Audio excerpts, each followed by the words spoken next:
नमस्कार मंडळी, स्वागत आहे तुमचं माझ्या चॅनलवर. आणि आजच्या अशा या सुंदर दिवसाला सुरुवात झाली आहे. सकाळची पूजा मेडिटेशन आटपून आता वेळ आहे गरम गरम चहा प्यायची. आणि बाहेर पाऊसही खूप छान पडत आहे.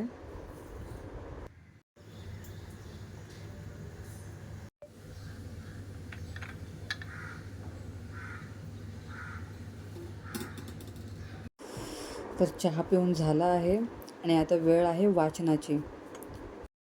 खरं तर मला वाचन करायला खूप आवडतं, त्यामुळे मी दिवसातून 5 ते 10 पानं तरी वाचून काढतेच. जर वेळ नसेल तर 2 पानं तरी वाचतेच. माझी सकाळची सर्व कामं आटपली आहेत आणि आता वेळ झाली आहे स्वयंपाकाची.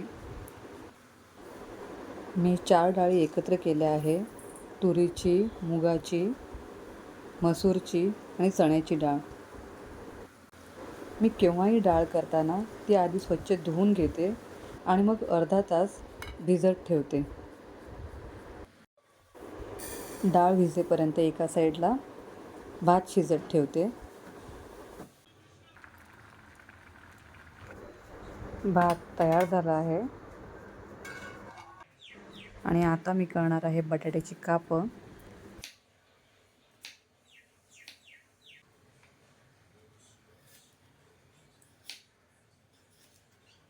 आणि आमच्या घरात हे सगळ्यांचं फेवरेट आहे. तर आधी कच्च्या बटाट्याचे काप करून घेतलेले आहेत. आता हे काप स्वच्छ धुवून त्यात मसाले मिक्स करायचे आहेत.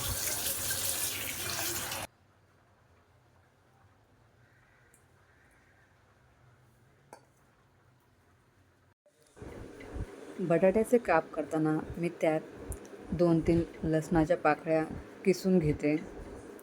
पुन्हा त्यात हिंग, हळद, लाल तिखट, मीठ आणि थोडंसं गव्हाचं पीठ हे सर्व चांगले मिक्स करून घेते.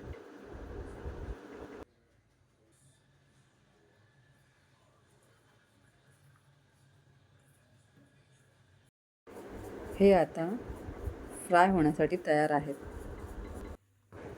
तव्यावर थोडंसं तेल टाकून हे फ्राय करून घ्यायचे आहेत.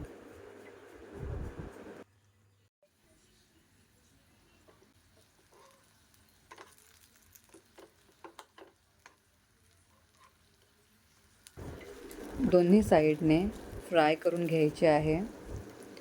ही पटकन होणारी रेसिपी आहे आणि टेस्टीसुद्धा आहे. आता फक्त डाळ फोडणीला घालायची आहे. त्यासाठी मी इथे कांदा, टोमॅटो आणि लसूण बारीक चिरून घेतला आहे. डाळीसाठी मी लहान कुकरमध्ये मोहरी जिऱ्याची फोडणी देऊन त्यात कांदा, लसूण आणि टोमॅटो परतून घेतला आहे. यात मी हिंग, हळद, लाल तिखट घातलं आहे आणि आता आपण जी डाळ भिजवली होती ती आता त्यात टाकणार आहोत. यामध्ये आता पाणी आणि मीठ घालून 5 शिट्ट्या करणार आहे. डाळ झाली आहे. मी जेव्हा पण कुकरमध्ये डाळ करते त्यावेळेला थोडं स्मॅश करून घेते आणि मग त्यात कोथिंबीर टाकते.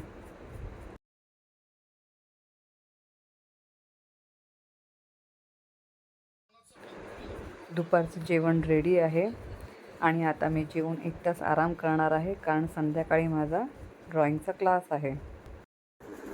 तर मंडळी, संध्याकाळच्या क्लासला सुरुवात झाली आहे.